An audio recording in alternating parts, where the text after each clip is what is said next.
Andrea Brillantes kinareer ang pagiging soon-to-be father ng pinagbubuntis ni Bea Bores.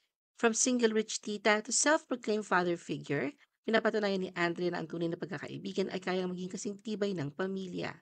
Kamakailan, inihayag ni Bea na siya ay nagdadalang tao sa kanyang first baby at pabirong humirit ang BFF niya si Andrea ang ama. Inamin ni Bea na kinakabahan siya sa pagpasok sa pagiging ina, ngunit palagi na sa tabi niya si Andrea, nagbibigay ng aliw at walang sawang suporta. Sa katunayan sa binahaging gender reveal vlog ni Bea nitong August 17, hindi mapigilan ni Andrea ang maging emosyonal habang nagbibigay mensahe para sa panibagong chapter na kakaharapin ng kaibigan.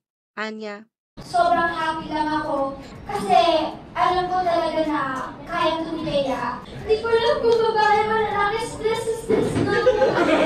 Pero kung alam ko ng baby ni Bea, please, alagaan natin siya lahat.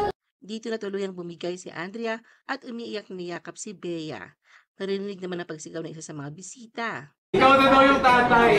Na proud namang sinagot ni Andrea na tira isang ama ang datingan ni Andrea ng mga sandaling yon na palagi na sa tabi ni Bea at nagtatatalon sa tuwa na malamang girl ang gender ng baby.